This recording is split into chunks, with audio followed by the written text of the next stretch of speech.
পুরুষের সবচাইতে বড় অ্যাডভাইজার হলো তার প্রেমিকা। ওয়াইফ বা প্রেমিকা যত মেধাবী, উচ্চশিক্ষিত এবং নলেজেবল হবে, মনে রাখতে হবে সেই পুরুষ তত উপরে যাবে। মেধাবী নারীরা চায় ফ্রিডম, রেসপেক্ট এবং কেয়ার ও সাপোর্টিভ বিহেভিয়ার। এই চারটা জিনিস তাদের বেশি বেশি প্রোভাইড করুন। এরপরের ধাপটা হলো আরও সুন্দর।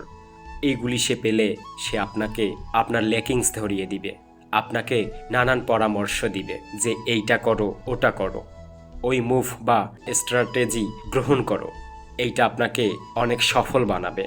মেধাহীন নারীর কাছে গেলে পুরুষের যে কয়টা মেধা আছে সেইগুলিও কমতে থাকে, আর মেধাবী নারীর কাছে গেলে পুরুষের মেধা বাড়তেই থাকে।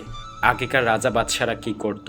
যদি দেখত ছেলের বুদ্ধি কম, রাজ্যের সবচাইতে মেধাবী মেয়ের সাথে বিয়ে করিয়ে দিত। এমনি এমনি তারা এইসব করতো না। একটা মেধাবী নারীর সাথে ডিল করা মানে বাঘের সাথে ডিল করার সমান।